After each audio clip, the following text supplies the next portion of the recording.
نحمده ونصلي على رسوله الكريم أما بعد أعوذ بالله من الشيطان الرجيم بسم الله الرحمن الرحيم وإن أحد من المشركين استجارك فأجره صدق الله العظيم அளவற்ற அருளாளனும் நிகரற்ற அன்புடையோனுமாகிய எல்லாம் வல்ல அல்லாஹுவின் பெயரால் துவங்குகிறேன். அருமை நாயகம் முஹம்மதுர் ரசூலுல்லாஹ் ஸல்லல்லாஹு அலைஹி வஸல்லம் அவர்களின் மீதும் நற்பாக்கியங்கள் நிறைந்த அவர்களுடைய உம்மத்தின் மீதும் குறிப்பாக இந்த ஜும்மா நாளில் நம் அனைவரின் மீதும் எல்லாம் வல்ல அல்லாஹுவின் நல்லருள் என்றென்றும் நிறைவாக உண்டாவதாக. ஆமீன். அல்லாஹு ஜல்ல ஷானுஹு தஆலா அவனால் அங்கீகரிக்கப்பட்டு ஏற்றுக்கொள்ளப்பட்டு அவனால் வகுத்தளிக்கப்பட்ட மார்க்கமான தீனுல் இஸ்லாம் அமைதி மார்க்கம் என்று பொருள், சமத்துவ மார்க்கம் என்று பொருள், சமாதான சாந்தி மார்க்கம் என்று பொருள். அல் இஸ்லாம் என்பது எந்த தனி நபருடைய பெயர் அல்ல. இஸ்லாம் என்பது எந்த நிறுவனத்தினுடைய பெயரும் அல்ல. இஸ்லாம் என்பதற்கு அமைதி, சாந்தி, சமாதானம், அருள் என்றெல்லாம் நற்பொருள்கள் உண்டு. அந்த அடிப்படையில் இந்த அமைதி மார்க்கத்தில் அந்த அமைதிக்கு பங்கம் விளைவிக்கிற எந்த செயலுக்கும் இந்த மார்க்கம் அனுமதி தரவில்லை. அன்பானவர்களே, இன்று உலகத்தில் திட்டமிட்டு மீடியாக்களால் பரப்பப்பட்டிருக்கிற, ரொம்ப பயங்கரமாக கட்டமைக்கப்பட்டிருக்கிற இரண்டு சொற்கள் அடிக்கடி நீங்கள் ஊடகங்களின் வழியாக காண்கிறீர்கள், கேட்கிறீர்கள். பயங்கரவாதம், தீவிரவாதம். இதற்கும் இஸ்லாத்திற்கும் தொடர்பில்லை என்றாலும் தொடர்பு இருப்பது போல் திட்டமிட்டு சித்தரிக்கப்படுகிற ஒரு விஷமத்தனத்தை ஊடகங்கள் செய்து கொண்டிருப்பதை பார்க்கிறோம். வாருங்கள், தீவிரவாதம் குறித்து, அதன் இஸ்லாமிய பார்வை குறித்து, இன்றைக்கு நாட்டில் நடைபெறுகிற பல்வேறு செய்திகளை குறித்த செய்திகளை எல்லாம் நாம் இந்த நேரத்திலே பார்க்க கடமைப்பட்டிருக்கிறோம். அன்பானவர்களே, தீனுல் இஸ்லாம் அமைதி மார்க்கம், தீனுல் இஸ்லாம் சமாதானத்தை விரும்புகிற மார்க்கம். பொது அமைதிக்கு பங்கம் ஏற்படுத்தப்படுகிற எந்த ஒரு செயலையும் இஸ்லாம் அங்கீகரிப்பதில்லை. முதலில் இத்தலைப்பை குறித்த சிந்தனைகளுக்கு முன்னால் தீவிரவாதம் குறித்து குர்ஆன் என்ன சொல்லுகிறது, தீவிரவாதம் குறித்து நபிகள் நாயகம் ஸல்லல்லாஹு அலைஹி வஸல்லம் என்ன சொல்கிறார்கள், தீவிரவாதம் குறித்த இஸ்லாமிய பார்வை என்ன, இன்றைக்கு நாட்டில் நடைபெற்றதற்கும் முஸ்லிம்களுக்குமான தொடர்பு என்ன, இதில் இருக்கக்கூடிய பல்வேறு சந்தேகங்கள், விமர்சனங்கள், இவைகளையெல்லாம் இந்த ஜும்மா நாளில் நாம் சிந்திக்க வேண்டும். குர்ஆனில் ஒரு 5 வசனங்களை கட்டாயம் உங்களின் செவிகளுக்கு கொண்டு வந்து சேர்க்க வேண்டும். அந்த 5 வசனங்களின் வழியாகவே திருக்குர்ஆன் என்ன மாதிரியான போங்கை விரும்புகிறது என்பது நமக்கு புரிய வரும். நபிகள் நாயகம் ஸல்லல்லாஹு அலைஹி வஸல்லம் அவர்கள் சொன்ன, அவர்களுக்கு இறக்கி வைக்கப்பட்ட இறைவனுடைய திருவசனங்களில் ஒன்று, அல்லாஹ் அல்லாத மற்றவர்களால் வணங்கப்படுகிற அந்த தெய்வங்களை நீங்கள் திட்ட வேண்டாம். இது குர்ஆன் சொல்லக்கூடிய செய்தி. இரண்டாவது, எல்லாருக்கும் நன்கு பிரபலமான ஒரு வசனம், உங்களுக்கு உங்களின் மதம், எங்களுக்கு எங்களின் மார்க்கம். அதாவது நான் அதிலே தலையிடவும் வேண்டாம், அவர்கள் என்னுடைய மார்க்கத்தில் தலையிடவும் வேண்டாம். அவரவர்கள் தங்கள் சமய வழிபாட்டிலே இருக்கலாம். இதற்கு பெயர் சமய சகிப்புத்தன்மை. இது அல் குர்ஆன் முன்னெடுத்து சொல்லுகிறது. மூன்றாவது வசனம், இந்த உலகத்தில் சமயத்தின் பெயரால், மதம், மார்க்கத்தினுடைய பெயரால் எந்த ஒரு உயிரும் கொல்லப்படுவதை அல் குர்ஆன் விரும்பவில்லை. முஸ்லிம், இந்து, கிறிஸ்தவன், யூதன், யாராக இருக்கட்டும், குர்ஆன் ஒரு ஆன்மாவை என்று சொல்லுகிறது, ஒரு உயிரை என்று சொல்லுகிறது. மன் கத்தல நஃப்ஸன் பிகைரி நஃப்ஸின் அவ் ஃபஸாதின் ஃபில் அர்தி ஃபகஅன்னமா கத்தலன் நாஸ ஜமீஆ. காரணம் இல்லாமல், நியாயம் இல்லாமல் ஒரே ஒரு உயிரை கொலை செய்தாலும் அவ்வாறு கொலை செய்தவன் அகிலத்தையே கொலை செய்தவனை போல, எல்லா மனிதர்களையும் கொன்றவனை போல.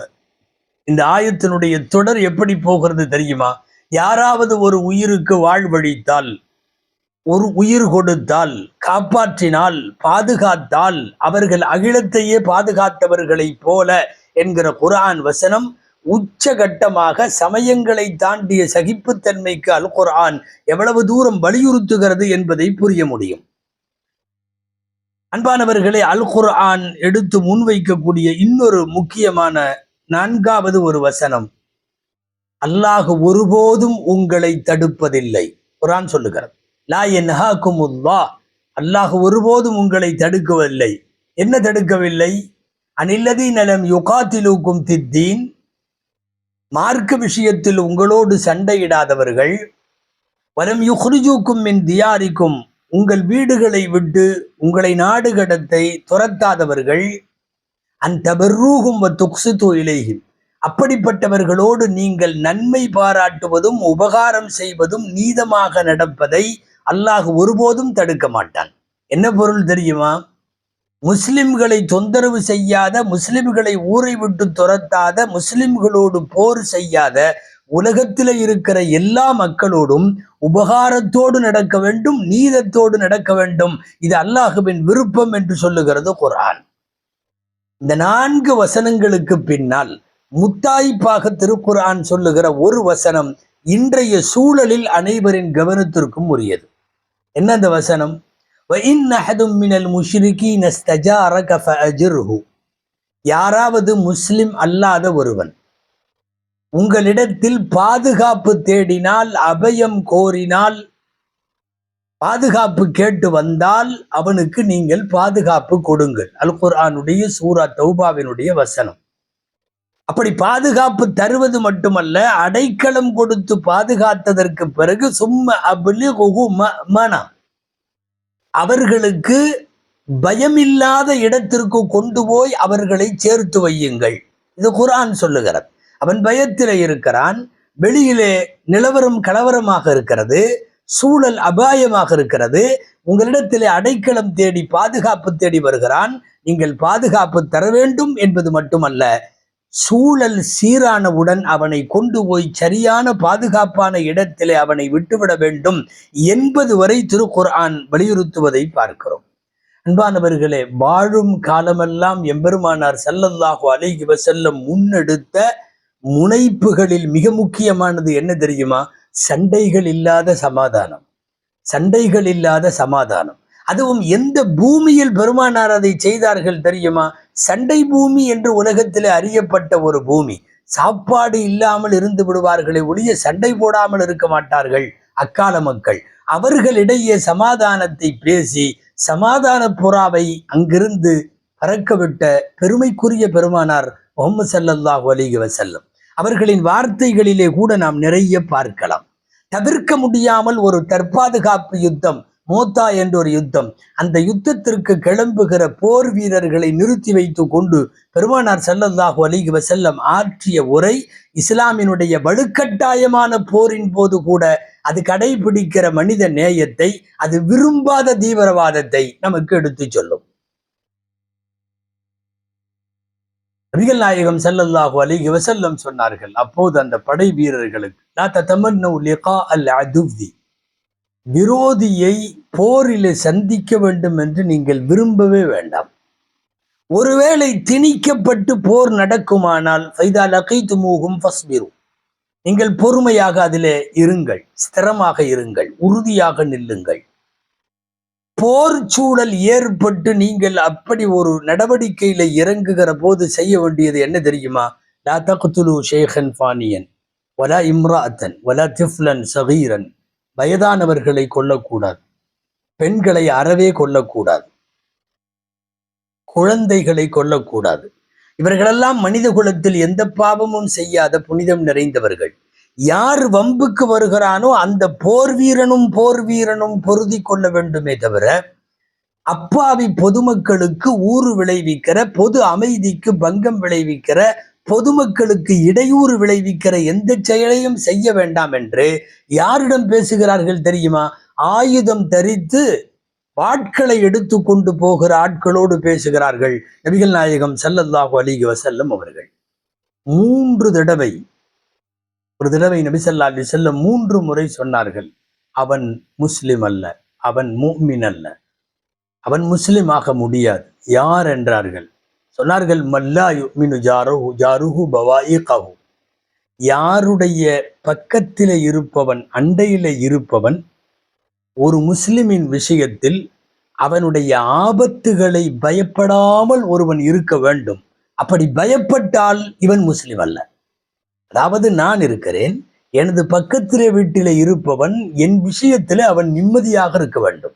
இவர் ஏதாவது செய்து விடுவார் என்று அவன் பயப்படுகிறான் என்றால் நான் முஸ்லிம் அல்ல என்கிறார்கள் நபிகள் நாயகம் ஸல்லல்லாஹு அலைஹி வஸல்லம்.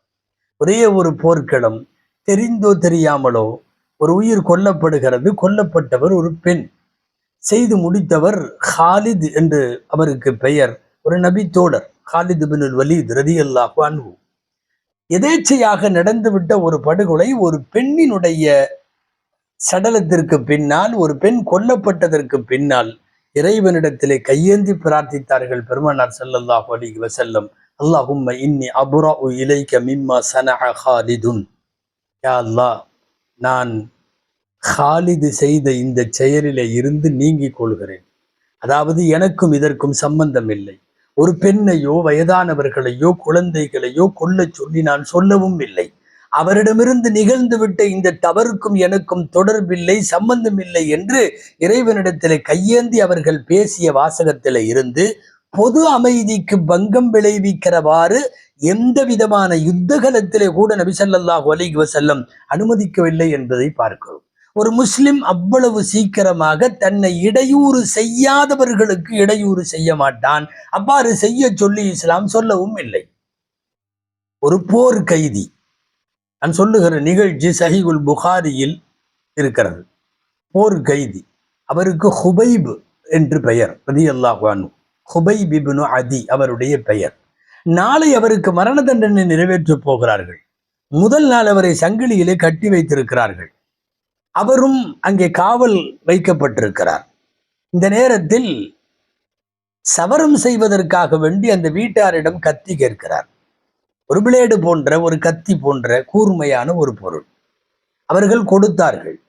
வாங்கி அவர் சவரம் செய்வதற்காக வேண்டி தயாராகி கொண்டிருக்கிற போது தன்னை நாளை கொல்ல இருக்கிற அந்த குடும்பத்தினுடைய ஒரு சிறு குழந்தை வந்து இந்த கைதியின் மடியிலே உட்காருகிறது.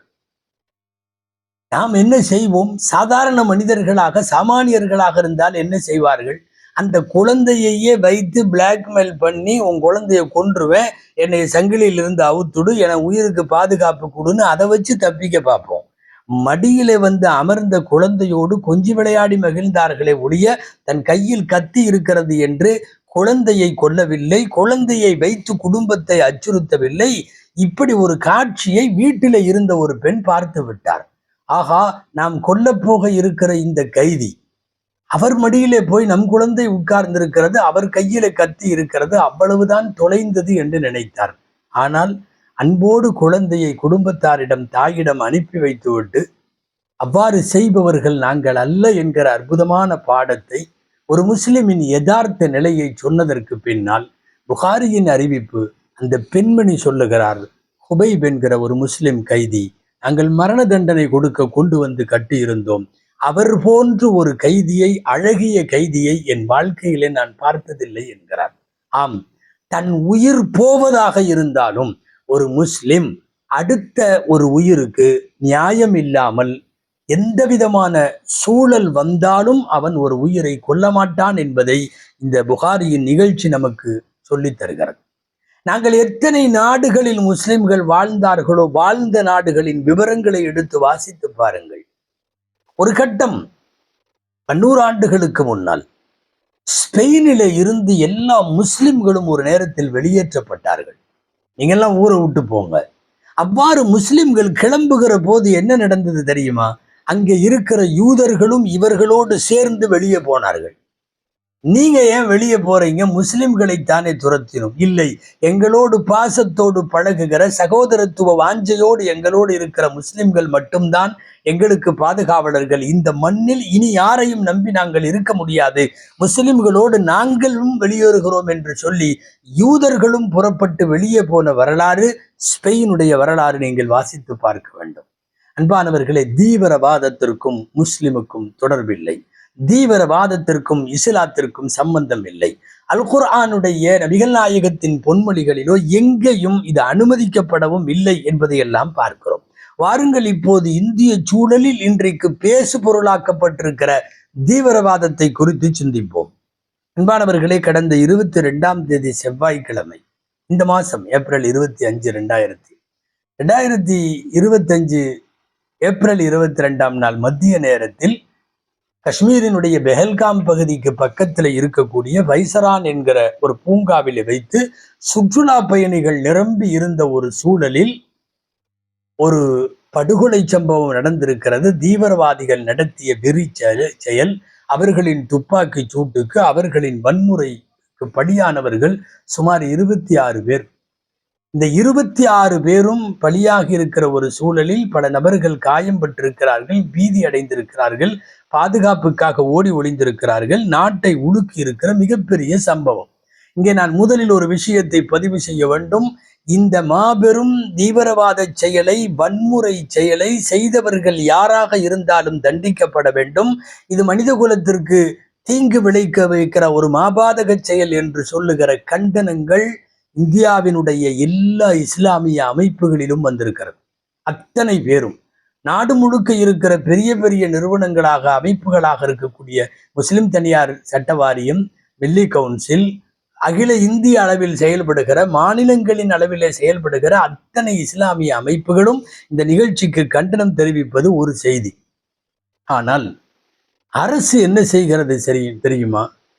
நடைபெற்றிருக்கிற இந்த தீவிரவாத சம்பவத்தில் புலன் விசாரணை செய்யாமல், குற்றவாளிகளை இன்னமும் பிடித்து கொண்டு வந்து மக்களுக்கு முன் நிறுத்தாமல், பாதிக்கப்பட்டவர்களுக்கு தேவையான ஆறுதல்களை தருவதில் கவனம் செலுத்தாமல், இதை செய்தது முஸ்லிம்கள் என்பது போன்று திசை திருப்பி, அப்படி சில முஸ்லிம்கள் செய்திருந்தால் இந்திய முஸ்லிம்கள் ஒட்டுமொத்த பேரையும் குற்றவாளிகளாக கூண்டில் நிறுத்துகிற ஒரு மிக பெரும், அந்த வன்முறையை விடவும் மோசமான பாதக செயலை இன்றைக்கு சில ஊடகங்களும் சில அதிகார பொறுப்பில் உள்ளவர்களும் செய்கிறார்கள் என்பது ரொம்ப ரொம்ப ரொம்ப வருத்தப்பட வேண்டிய, கண்டனத்திற்குரிய விஷயம்.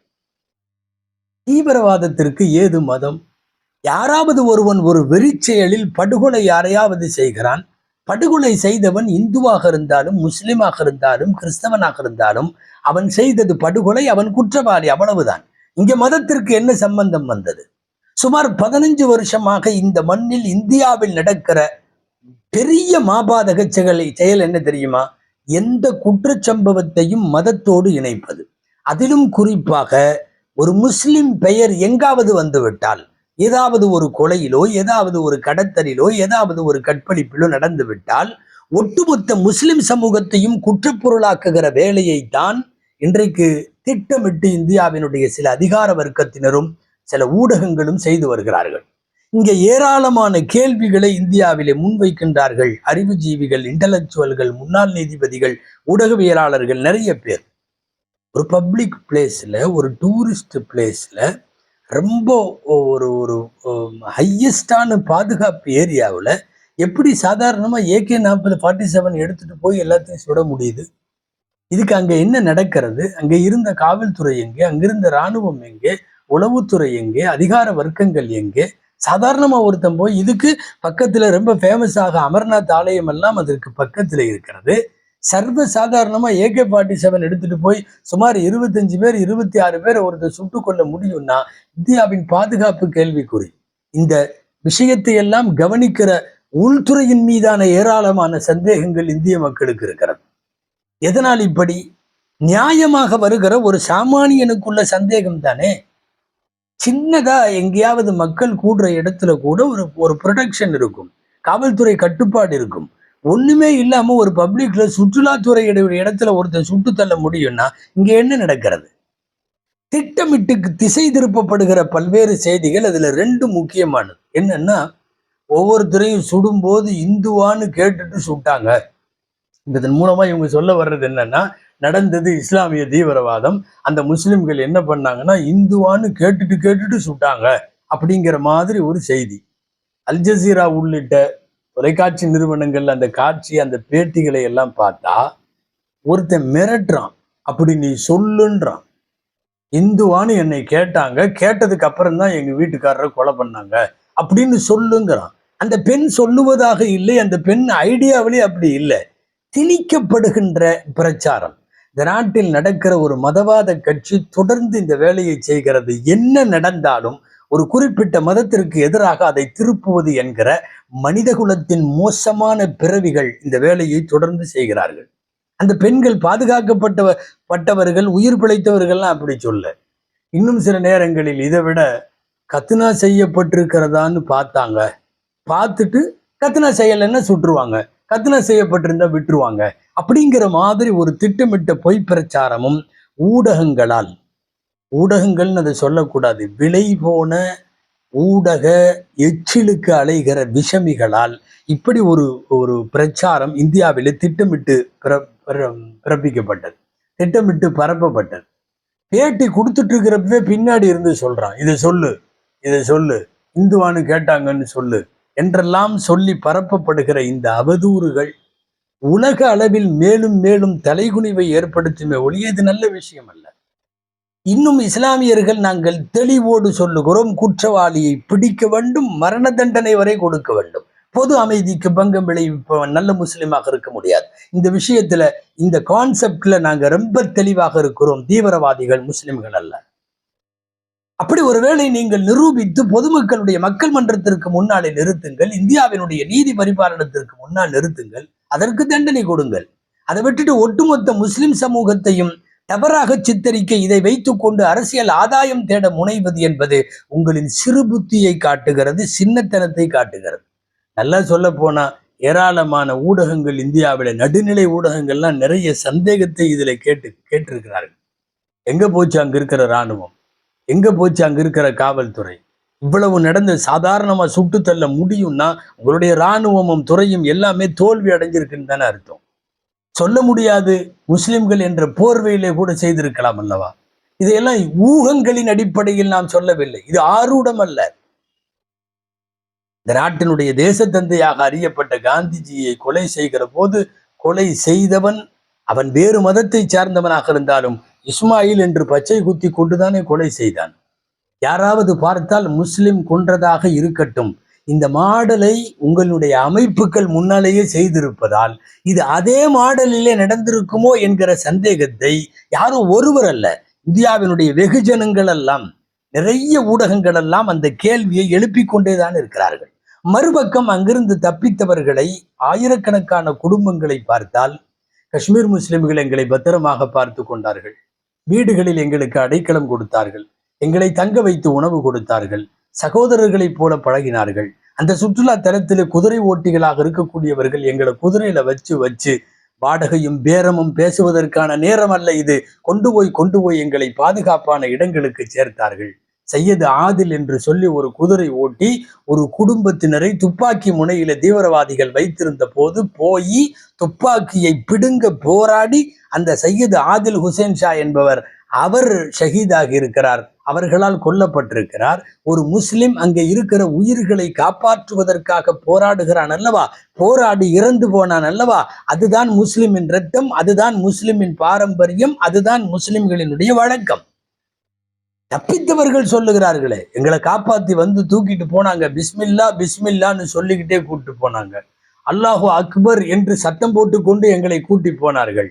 ஆபத்தினுடைய நேரத்தில் அல்லாஹுவின் பெயர் சொல்லிவிட்டு அபயத்தில் இருப்பவனுக்கு பாதுகாப்பு அளிக்கக்கூடிய பரம்பரை குணம் முஸ்லிம்களிடத்தில் எப்போதும் இருக்கும். நீங்கள் 1000 தான் பகலவனுக்கு முன்னாலே கையை வைத்து இருட்டாகிவிட்டது என்று சொல்லுவது போல் நீங்கள் மீண்டும் மீண்டும் இதை வைத்து கொண்டு இஸ்லாத்தையும் தீவிரவாதத்தையும் இணைக்க பார்க்கிறீர்கள். ஒருபோதும் நடக்காது. நாங்கள் முஸ்லிமாக இருந்தாலும் குற்றவாளி முஸ்லிம் என்றால் அவனை தண்டிக்க வேண்டும் என்கிற முதல் குரல் எங்களுடையது. போதாக்குறைக்கு பாகிஸ்தானோடு இணைத்து இந்தியாவினுடைய முஸ்லிம்களை பேசுகிறார்கள் ஊடகங்கள். நாங்கள் தெளிவாக சொல்லுகிறோம், பாகிஸ்தானுக்கும் எங்களுக்கும் சம்பந்தம் இல்லை. பாகிஸ்தான் நாங்கள் விரும்புகிற அல்லது இஸ்லாம் விரும்புகிற நாடும் அல்ல. பாகிஸ்தான் எங்களினுடைய புண்ணிய தலங்களில் ஒன்றும் அல்ல. பாகிஸ்தானுக்கு இந்தியாவினுடைய 90% முஸ்லிம்கள் சுற்றுலாவுக்காக கூட அவர்கள் போக விரும்ப மாட்டார்கள். பாகிஸ்தானிலே நடப்பது ஒன்றும் இஸ்லாமிய ஆட்சியும் அல்ல. எங்களுக்கும் பாகிஸ்தானுக்கும் என்ன சம்பந்தம்? ஒருவேளை இந்த சதி செயலை செய்திருந்தால் நீங்கள் பாகிஸ்தான் மீது போர் தொடுத்தால் முன் வரிசையிலே முஸ்லிம்கள் நிற்பார்கள். இது வெறுமனே வார்த்தை ஜாலத்திற்காக சொல்லப்படுவதல்ல. 60களில் 70களில் இந்தியா பாகிஸ்தானுடைய யுத்தத்தில் எத்தனையோ மதத்தவர்கள் எல்லாம் பின்னாலே இருக்க பாகிஸ்தானுடைய இராணுவ டாங்கிக்கு முதலில் பலியானது யார் தெரியுமா? அப்துல் ஹமீத் என்ற முஸ்லிம். நாளைக்கு அப்படி ஒரு போரை நீங்கள் அறிவித்தாலும் இந்தியாவின் சார்பாக முன் வரிசையில் நிற்பதற்கு இந்திய முஸ்லிம்கள் தான் முன் வருவோம். அதுதான் களத்தினுடைய யதார்த்தம். நாங்கள் அப்படி பாகிஸ்தானுக்கு ஆதரவானவர்கள் என்கிற ஒரு ஒரு ஒரு பழியை திருட்டுத்தனமாக உங்கள் அரசியல் வளர்ச்சிக்கு நீங்கள் பயன்படுத்துகிறீர்கள். நபிகள் நாயகத்திடம் கேட்டார்கள், மல் அசபியத்து யா ரசூலல்லாஹ், அல்லாஹ்வின் தூதரே, வெறித்தனம், பிடிவாதம், வரட்டுத்தனம் என்பது என்ன? நபி ஸல்லல்லாஹு அலைஹி வஸல்லம் சொன்னார்கள், அன் தன்சுர அஹாக அலா துல்மிஹி, உன்னுடைய சகோதர முஸ்லிம் ஒருவன் அவன் அநியாயம் செய்கிறான் என்று தெரிந்தும் அவனுக்கு நீ உதவி செய்வது வெறித்தனம். அந்த வெறித்தனம் இந்தியாவின் முஸ்லிம்களிடம் இல்லை. செய்வது பாகிஸ்தானாக இருந்தாலும் வேறு எந்த நாடாக இருந்தாலும் இந்தியா முன்னெடுக்குமானால் முஸ்லிம்கள் தான் துணை நிற்பார்கள். அந்த அடிப்படையில் ஒட்டுமொத்த முஸ்லிம்களின், இந்திய முஸ்லிம்களின் சார்பாக நடந்த படுகொலையை, மிக மோசமான இந்த தீவிரவாத செயலை கடுமையாக நாங்கள் கண்டிக்கிறோம். அதே சமயத்தில் ஆளும் பதவிகளிலும் பொறுப்புகளிலும் உள்ளவர்களும், விலை போய்விட்ட எச்சிலுக்கு அலைகிற சில ஊடகங்களும் முன்வைக்கிற மிக மோசமான இஸ்லாத்தையும் தீவிரவாதத்தையும் இணைத்து பேசுகிற இந்த மானங்கெட்ட செயலை கடுமையாக இந்திய முஸ்லிம்களின் சார்பாக கண்டிக்கிறோம். எல்லாம் வல்ல இறைவன் ஒட்டுமொத்த இந்திய மக்களுக்கும் மதங்களுக்கு அப்பாற்பட்டு சண்டைகள் இல்லாத, சச்சரவுகள் இல்லாத சமத்துவ சகோதரத்துவமான வாழ்வை, அமைதியான வாழ்வை எல்லாம் வல்ல இறைவன் வழங்குவானாக. ஆமீன். வஆகிரு தஅவானா அனில் ஹம்துலில்லாஹி ரப்பில் ஆலமீன். அஸ்ஸலாமு அலைக்கும் வரஹ்மத்துல்லாஹி வபரகாத்துஹு.